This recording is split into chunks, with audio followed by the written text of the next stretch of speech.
সালাম আমি করব গিয়ে, সালাম আমি করব গিয়ে নবীর রওজায়।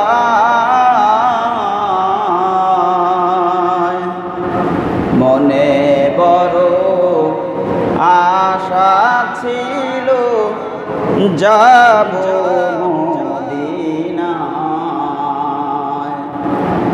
সমস্ত প্রশংসা মহান আল্লাহ সুবহানাহু ওয়া তাআলার দরবারে, যেই মহান আল্লাহ পাক রব্বুল আলামিন আমাদেরকে জুমার নামাজ আদায় করার লক্ষ্যে মসজিদে উপস্থিত করিয়েছেন। শুকরিয়া তান আদায় করছি, সকলে বলি আলহামদুলিল্লাহ। বিশ্ব নবীর প্রতি দুরূদ ও সালাম মুহাব্বতের সহিত সকলে বলছি সাল্লাল্লাহু আলাইহি ওয়াসাল্লাম। সম্মানিত উপস্থিতি, আজকের আলোচনার বিষয় হচ্ছে হজ। যেহেতু যে সময়টা চলতেছে হজের সময়, সেই সূত্র ধরে আজকে আমরা হজের আলোচনা করব ইনশাআল্লাহ। সামনে থেকে কুরবানির আলোচনা হবে। হজ কার উপর ফরজ, কখন হজ করতে হয়, হজ করার ফজিলত কি, এবং হজ ফরজ হওয়া সত্ত্বেও হজ না করলে কি কি ক্ষতি এবং কি কি ভয়াবহ শাস্তির কথা বলা হয়েছে, সেই সম্পর্কেই আলোচনা হবে। আল্লাহ পাক রব্বুল আলামিন আমাদেরকে শোনা তৎসঙ্গে আমল করার তৌফিক দান করুন, এবং আমাদের সকলকেই সেই সুদূর মক্কা এবং মদিনা আল্লাহ তাআলার ঘর এবং নবী পাকের রওজা জিয়ারত করার তৌফিক দান করুন। সকলে বলি আল্লাহুম্মা আমিন। সর্বপ্রথমে আসেন, হজ কাকে বলে? হজ শব্দের অর্থ হলো ইচ্ছা করা। হজ শব্দের অর্থ হলো ইচ্ছা করা। আর পারিভাষিক ভাষায় হজ বলা হয় নির্দিষ্ট সময়ে নির্দিষ্ট কিছু নিয়মে আল্লাহ তাআলার ঘরকে তওয়াফ করার নাম হচ্ছে হজ। নির্দিষ্ট সময়ে নির্দিষ্ট নিয়মে নির্দিষ্ট কিছু পদ্ধতিতে কাবা শরীফ তওয়াফ করার নাম হচ্ছে হজ। এই হজটা হচ্ছে আমরা যে ইবাদতগুলো করি, এই ইবাদতগুলো হচ্ছে কিছু আছে শারীরিক ইবাদত, কিছু আছে আর্থিক ইবাদত। যেমন আমরা নামাজ পড়ি, এটা হচ্ছে শারীরিক ইবাদত, অর্থাৎ শরীর দিয়ে নামাজ পড়ি। এই নামাজ পড়তে কোনো টাকা লাগে না, এটা হচ্ছে শারীরিক ইবাদত। কিছু আছে আর্থিক ইবাদত, যেমন জাকাত। জাকাত দিতে টাকা লাগে, মাল লাগে। আর এই হজটা হচ্ছে তিন জিনিস মিলে একটি ইবাদত: আর্থিক ইবাদত, শারীরিক ইবাদত এবং আত্মিক ইবাদত।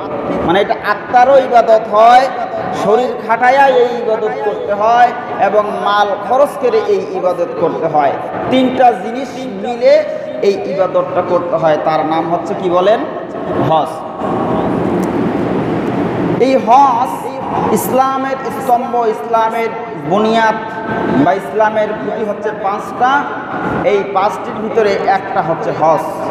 এক নম্বর হচ্ছে কালিমা লা ইলাহা ইল্লাল্লাহ মুহাম্মাদুর রাসূলুল্লাহ। দুই নম্বর হচ্ছে নামাজ, তিন নম্বর রোজা, চার নম্বর হচ্ছে কি জাকাত, তারপর হচ্ছে হজ। এই পাঁচটা হচ্ছে ফরজ, ইসলামের ভিত্তি। নামাজ যেরকম নাকি ফরজ, রোজা যেরকম নাকি ফরজ, মাল ধন সম্পদের মালিক হলে যেরকম নাকি জাকাত দেওয়া ফরজ, ঠিক তদ্রূপভাবে যারা হজ করার সামর্থ্য রাখে তাদের জন্য হজ করাও ফরজ। আমরা মনোযোগ সহকারে শুনবো যে হজ কার কার উপর ফরজ হয়েছে। আমি যে কথাটা বলবো এই থেকে আপনারা উপলব্ধি করবেন যে আপনি হজের উপযুক্ত কিনা। যদি আপনি হজের উপযুক্ত হয়ে থাকেন তাহলে অবশ্যই হজের নিয়ত করা জরুরি, কারণ এটা হচ্ছে ফরজ। যদি কারো উপর হজ ফরজ হয়ে যায়, এরপরেও যদি সে হজ না করে, তাহলে তার ব্যাপারে ভয়াবহ কথা আসছে হাদিসের ভিতরে, যেটা আমরা সামনে শুনবো ইনশাআল্লাহ। তা আমরা বুঝলাম হজ শব্দের অর্থ। হজ কাকে বলে? হজ কার উপর ফরজ? একটু মনোযোগ দেই। হজটা কার উপর ফরজ? আমরা তো জানি না আমার উপর কি হজ ফরজ। আমি 10 বিঘা জমির মালিক, আমি কি হজ করার যোগ্য হয়েছি? আমি 4-5 বিঘা জমির মালিক, আমি কি হজ করার যোগ্য হয়েছি? আমি 2-4-5টা দোকানের মালিক, আমি কি হজ করার উপযুক্ত হয়েছি? আসলে আমি উপযুক্ত হয়েছি কি না এটা আগে আমার জানা জরুরি। আর যদি আমি উপযুক্ত হয়ে থাকি তাহলে আমার হজের নিয়ত করতে হবে এবং আমাকে হজ করতে হবে। লক্ষ্য করে দেখেন, আল্লাহ পাক রব্বুল আলামিন সূরাতুল আলে ইমরানের ভিতরে ঘোষণা করে দিচ্ছেন, ও দুনিয়ার মানুষেরা, ওয়ালিল্লাহি আলান নাসি হিজ্জুল বাইতি মান ইসতাতা ইলাইহি সাবিলা। আল্লাহ তাআলা সূরাতুল আলে ইমরানের মধ্যে 97 নম্বর আয়াতের ভিতরে আমার আল্লাহ ঘোষণা করে দেন, পৃথিবীর মানুষেরা, তোমরা যারা নাকি আমার ঘর কাবা শরীফ পর্যন্ত, মক্কা পর্যন্ত সফর করার মতো তোমরা যারা অর্থবান, সামর্থ্যবান, টাকা পয়সা আছে, তোমরা যারা অর্থবান তারা আমার এই ঘরকে তওয়াফ করবে, হজ করবে। এটা আমি মানুষদের জন্য নির্ধারণ করে দিলাম। আল্লাহ বলেন, ওয়ালিল্লাহি আলান নাসি হিজ্জুল বাইতি মান ইসতাতা ইলাইহি সাবিলা। আমার আল্লাহ বুঝাইতে চাচ্ছেন, ও পৃথিবীর মানুষেরা, তোমরা যারা সামর্থ্য রাখো আমার এই কাবা ঘরে আসার মতো, তাদের উপরেই মূলত এই হজটা হচ্ছে ফরজ। এখন আপনারা চিন্তা করেন, আপনি ওই কাবা শরীফ পর্যন্ত যাওয়ার অর্থের মালিক কিনা? যদি আপনি চিন্তা করে দেখেন, আপনার জমি জায়গা থেকে শুরু করে যত ধন সম্পদের মালিক আপনি হয়েছেন, এই ধন সম্পদের মালিক, মনে করেন আপনার যে বাড়ি ভিটাটা আছে, 1 বিঘা হোক আর 8 বিঘা হোক, যাই হোক, যে বস্তিটা আছে, যে ভিটাটায় আপনি থাকেন, এই ভিটাটা বাদ দিয়ে যত সম্পদ আছে, এই সম্পদগুলো আপনি হিসাব করবেন। হিসাব করে দেখবেন, যদি এই সম্পদের টাকা দিয়ে আপনি কাবা শরীফ যাইতে পারেন, আবার ঘুরে আসতে পারেন, তাহলে আপনার উপরেই হচ্ছে হজ ফরজ। কথা বুঝছেন? বাড়ি ভিটা আছে 1 বিঘা বা আধা বিঘা, যাই হোক না কেন, বাড়তি জমি আছে আপনার আরো 2, 4, 5, 7 বিঘা, 10 বিঘা। আপনি 1 বিঘা যদি বিক্রিও করেন, 1 বিঘা যদি বিক্রিও করেন, 1 বিঘা যদি বিক্রি করে বর্তমানে হজ করা যায়, যায় কি যায় না বলেন? মনে করেন 1 বিঘা জমি যদি আপনি বিক্রি করেন, বিক্রি করে হজে যাবেন, ঘুরে আসবেন, আসার পরও আপনার আরো জমি 2, 4, 10 বিঘা থাকবে, তাহলে আপনার উপরেই হজ করা হচ্ছে ফরজ। আপনি বেশি জমির মালিক না, আপনার বাড়ি ভিটা আছে 7-8 শতক জমির ভিতরে, আপনার রাস্তার সাইডে একটা জমি আছে, বাজারে একটা জমি আছে, মনে করেন আধা বিঘা। এই আধা বিঘার 1 কোয়া জমি যদি আপনি বিক্রি করেন, আপনি সুন্দর হজে যাইতে পারবেন এবং ঘুরে আসতে পারবেন। আর বাকি যতটুকু থাকবে, আসার পরে এটার মাধ্যমে আপনার জীবন জীবিকা নির্বাহ করতে পারবেন। তাহলে বুঝতে হবে আপনার উপরেই হজ ফরজ। তাহলে এখন চিন্তা করেন, আপনারা কারা কতটুকু সম্পদের মালিক আর কারা কতটুক জমির মালিক। এতটুক সম্পদের মালিক হওয়া সত্ত্বেও আপনি এতদিন জানেন না যে আপনার উপর হজ ফরজ। কথা বলেন, জানেন না? জানতে হবে। আপনি জানেনই না আপনার উপর হজ কোন দিন ফরজ হয়ে গেছে।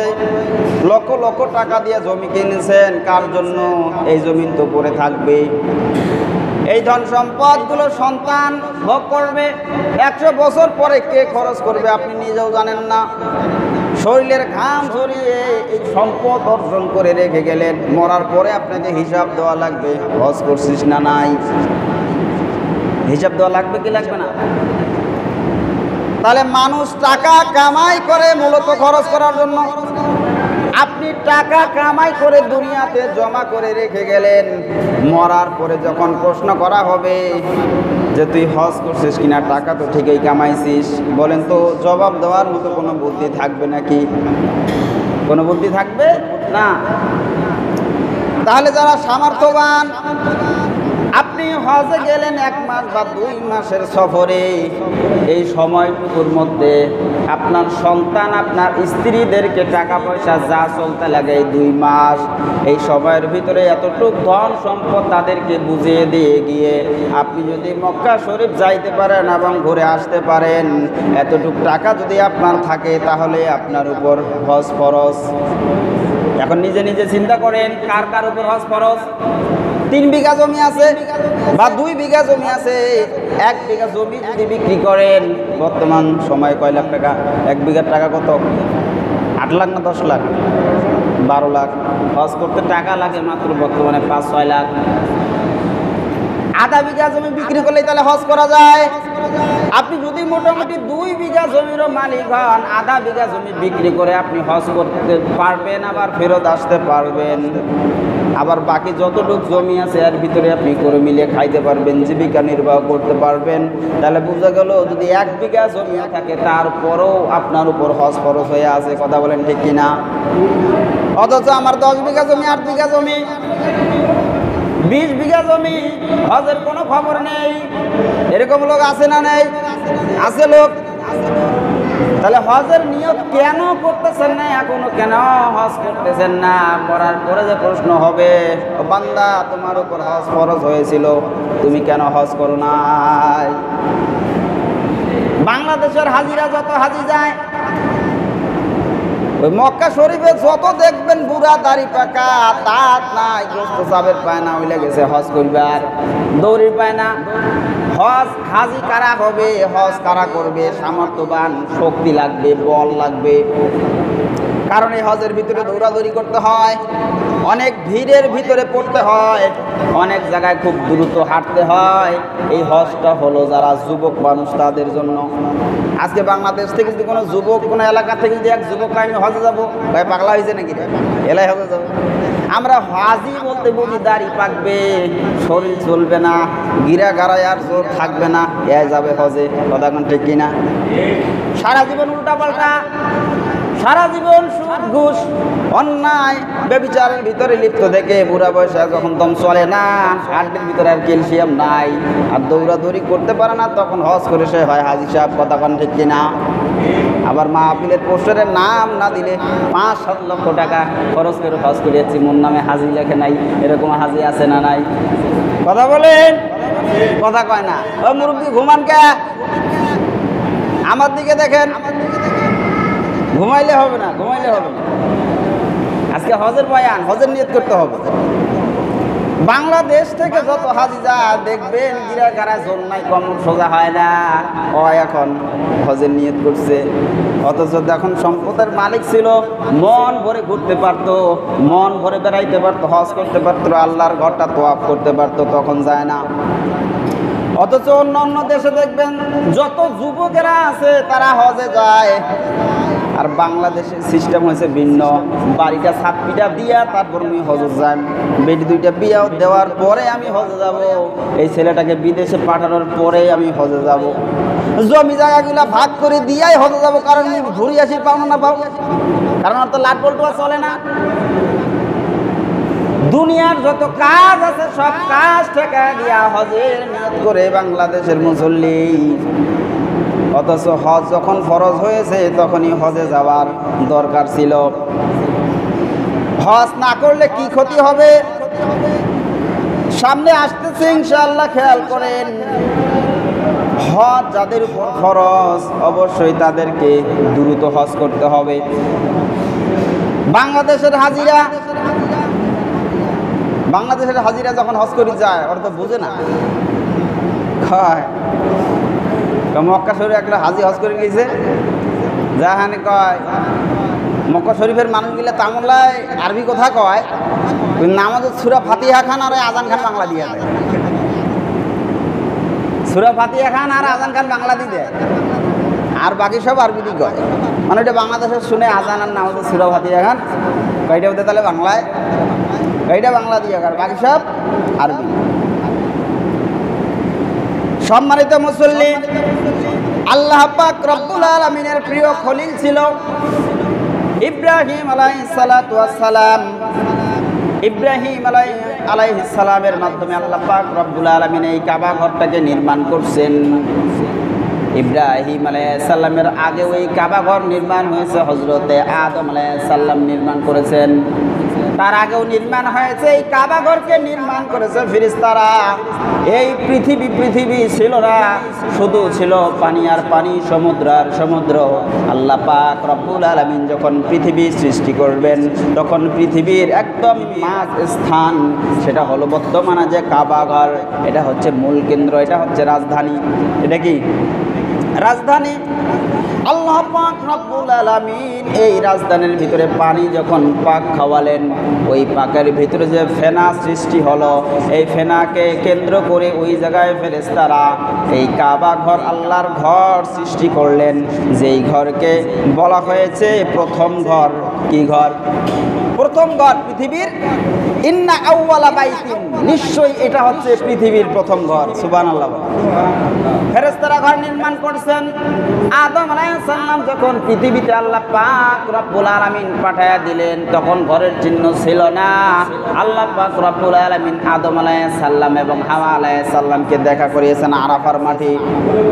যখন জান্নাত থেকে দুইজনকে ফালাই দিলেন, একজন পৃথিবীর এক প্রান্তে, আরেকজন আরেক প্রান্তে। পৃথিবীতে কোনো মানুষ নাই, আদম আর হাওয়া, কিন্তু আল্লাহ দুনিয়াতে যখন পাঠাই দিয়েছেন একসাথে ফেলে দেয় নাই, দুইজন দুই জায়গায়। কান্না করে আর খুঁজে, আমি আদম রে কই পাবো, আর আদম কান্না করে আমি হাওয়া রে কই পাবো। কান্না করতে করতে এক সময় আরাফার মাঠে দেখা হয়েছে এই দুইজনের। এই জন্য দুইজন শুকরিয়া আদায় করে আল্লাহ পাক রব্বুল আলামিনের ঘর তওয়াফ করার জন্য ওই কাবা শরীফ যেখানে ছিল, জিবরাইল আলাইহিস সালামের মাধ্যমে ওই জায়গা নির্ণয় করে কাবা ঘর নির্মাণ করে আদম আলাইহিস সালাম তওয়াফ করেন। সুবহানাল্লাহ বলেন।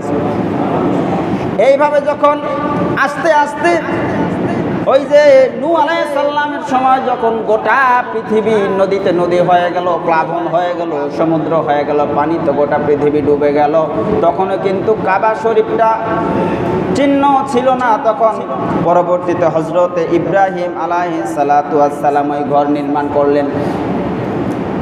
প্রধান মিস্ত্রি হচ্ছেন ইব্রাহিম আলাইহিস সালাম, আর হেল্পার হলো তিনার ছেলে ইসমাইল আলাইহিস সালাতু ওয়াস সালাম। ইসমাইল আলাইহিস সালাম ইট আগায় দেয়, সিমেন্ট আগায় দেয়, আর ইব্রাহিম আলাইহিস সালাতু ওয়াস সালাম কাবা ঘর নির্মাণ করে। সুবহানাল্লাহ বলে। বর্তমানে আমরা যখন ঘর গাঁথি, দেখবেন হাফ ওয়াল যখন হয়ে যায়, তখন মাছা পোতা লাগে। মাছা পুঁতে ওয়ার উপরে দাঁড়ায়, তারপরে উপরে গাঁথা লাগে। কিন্তু কাবা শরীফে কোথায় মাছা পাবে, কত কেমনে উপরে গাঁথবে? এক বুক পরিমাণ যখন গাঁথা হয়ে গেল, ইব্রাহিম আলাইহিস সালাম ডাক দিয়ে বলেন, আল্লাহ, এক বুক পর্যন্ত তো গাঁথলাম, এখন উপরে আর কেমনে গাঁথবো? ওই জায়গায় একটা পাথর ছিল, ওই পাথরের উপরে দাঁড়ায় ইব্রাহিম আলাইহিস সালাম ওই ঘর নির্মাণ করতেন। আল্লাহ পাক রব্বুল আলামিন ওই পাথরের ভিতরে এমন কুদরত দিয়ে দিছেন, ওই পাথর যখন নাকি ইট গাঁথার দরকার হয়, পাথর উঁচু উপর দিকে উঠে যায়, বড় হয়ে যায়। ওই ইট গাঁথার পরে আবার যখন ইট নেওয়া প্রয়োজন হয়, পাথর আল্লাহর কুদরতে অটোমেটিকলি ছোট হয়ে যায়, আবার ইট নিয়ে ওইখানে ইব্রাহিম আলাইহিস সালাতু ওয়াস সালাম ঘর নির্মাণ করে। যেরকম সুবহানাল্লাহ। এই যে পাথরটার কথা বললাম, মাকামে ইব্রাহিম, কাবা শরীফের দরজার একটু পিছন দিকে একটা জায়গা আছে, মিনানার মতো ছোট, ওইখানে এখনো ইব্রাহিম আলাইহিস সালাতু ওয়াস সালামের পায়ের দাগ ওই পাথরের ভিতরে এখনো রয়ে গেছে। সুবহানাল্লাহ বলেন। পাথরে কোনোদিন দাগ হয় না, পাথরে এত পা দিবেন দাগ হয় না, কিন্তু পাথর আল্লাহর কাছে দোয়া করেছে, মালিক আপনি দয়া করে আমাকে একটা অনুমতি দেন, আমি একটু নরম হই, কাদার মতো গলে যাই, আর ইব্রাহিম আলাইহিস সালাতু ওয়াস সালামের পায়ের চিহ্নটা আমি কিয়ামত পর্যন্ত আমার বুকে ধারণ করতে চাই। সুবহানাল্লাহ। ওই কাবা শরীফের উত্তর দিকে একটা জায়গা আছে, ওইটা এরকম বাউন্ডারি ঘেরা দেওয়া আছে। যেরকম এইটা ওয়াল এটা ওয়াল, এইভাবে একটা বাউন্ডারি দেওয়া আছে, ওইটাকে বলা হয় হাতিমে কাবা। এই জায়গাটা আগে কাবার ভিতরের অংশ ছিল, মানে ওই দিক দিয়ে ওয়াল ছিল। কিন্তু যখন এই জায়গাটা বাদ পড়লো কেন, ওইটাও কিন্তু কাবার ভিতরের অংশ, তখন আল্লাহর ঘর নির্মাণ করার জন্য কোনো অবৈধ টাকা নিত না। যাদের হালাল টাকা আছে তাদের টাকা দিয়ে কাবা ঘর নির্মাণ হবে। তারা যতই খারাপ কাজ করুক না কেন, তারা জানে আল্লাহর ঘর নির্মাণের জন্য হালাল টাকা দিতে হবে, হারাম টাকা দেওয়া যাবে। ওই অতটুক জায়গা হালাল টাকার অভাবে ওই জায়গাটুকু আর কাবার ভিতরে ঢুকাইতে পারে নাই, ঘেরা দিয়া থুয়া দিছে, এই দিক দিয়ে ওয়াল তুলছে। হারাম টাকা অনেকেরই বোঝা গেল হারাম টাকা আছে বিধায় ওই জোগাড় হয় নাই। আর আমাদের এখন হালালও নাই হারামও নাই, ঘরে বলতে আনো আর মসজিদ মাদ্রাসা বানাও।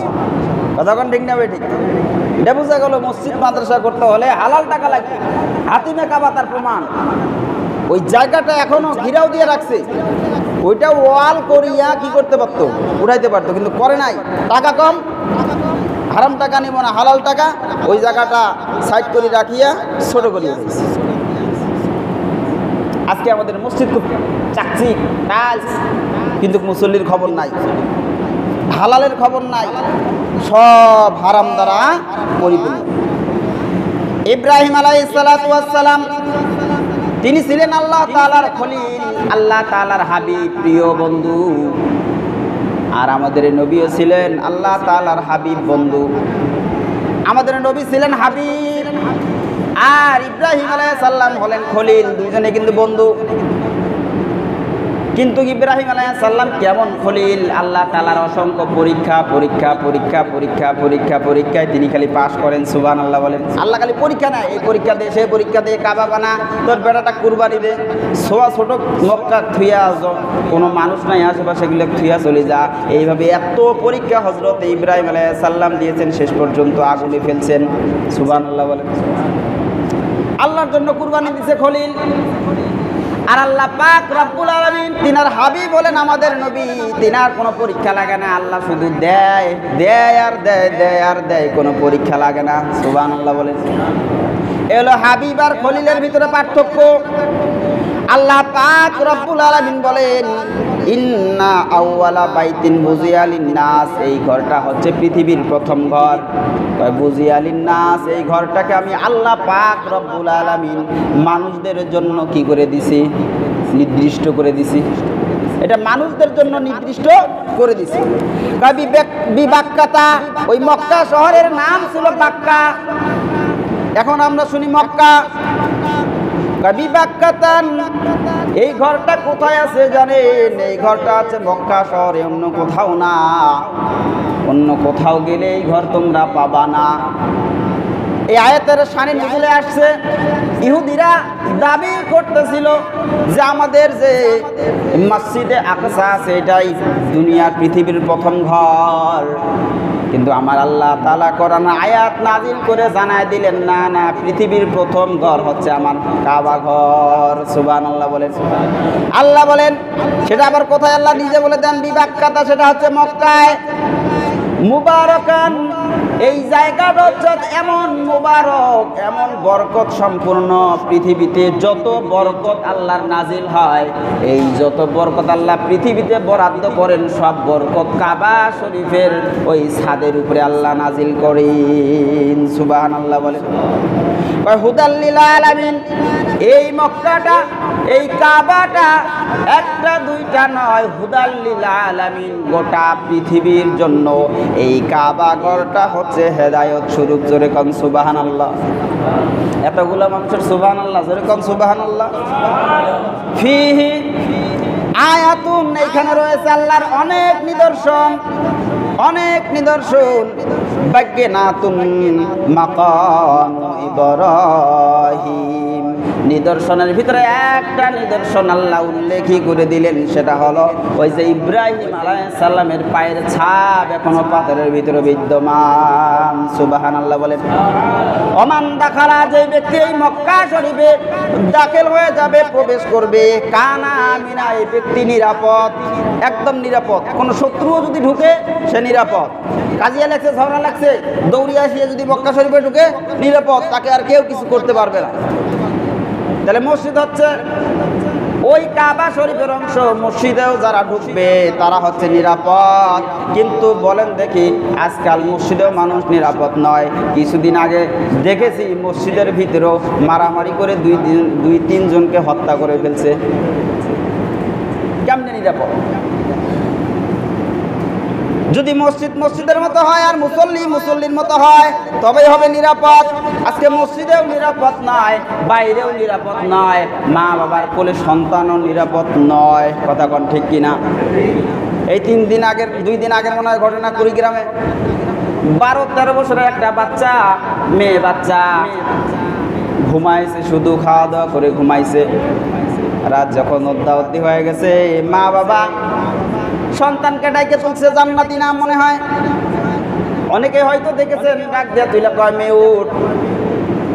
তুলে যখন বাইরে নিয়ে যায়, সন্তান চিন্তা করে, বাবা মা তোমরা আমাকে কোথায় নিয়ে যাও? মা বাবা বলে না, কয় চল।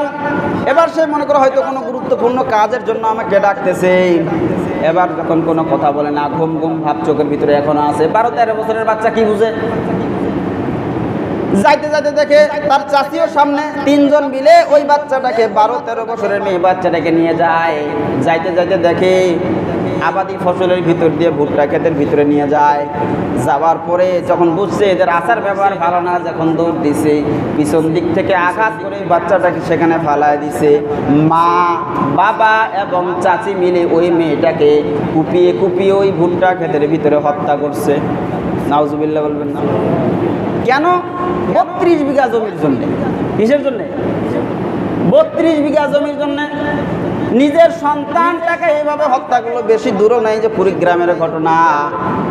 32 বিঘা সম্পদ পাবে, যাদের সাথে ফাইট চলতেছে এরা বুদ্ধি করছে নিজের সন্তানটাকে ওই জমি নিয়ে মারি ফেলে দেবো, আর পরের দিন ওমার নামে কেস দিব, জমিও পাবো, আর অমুক জেলখানা ঢুকাবো। কি বুদ্ধি খান করছে? বাস্তব ঘটনা। নিরাপদ কোথায়? মা বাবার ঘরে সন্তান নিরাপদ না।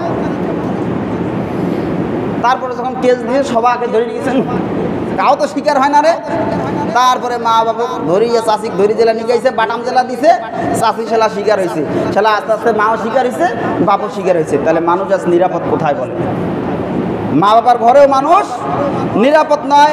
আল্লাহ বলেন, আমান দাখালা কানা আমিনা, যে ব্যক্তি মক্কা শরীফে দাখিল করবে, প্রবেশ করবে, এই ব্যক্তিটা নিরাপদ। ওয়ালিল্লাহি আলান নাসি হিজ্জুল বাইতি মান ইসতাতা ইলাইহি সাবিলা। ও দুনিয়ার মানুষ, তোমরা যারা ওই মক্কা শরীফ পর্যন্ত যাওয়ার মতো টাকা আছে, অর্থ আছে, তোমরা মক্কা শরীফ যাওয়া, হজ করবা, এটা আমি তোমাদের জন্য ফরজ করে দিলাম।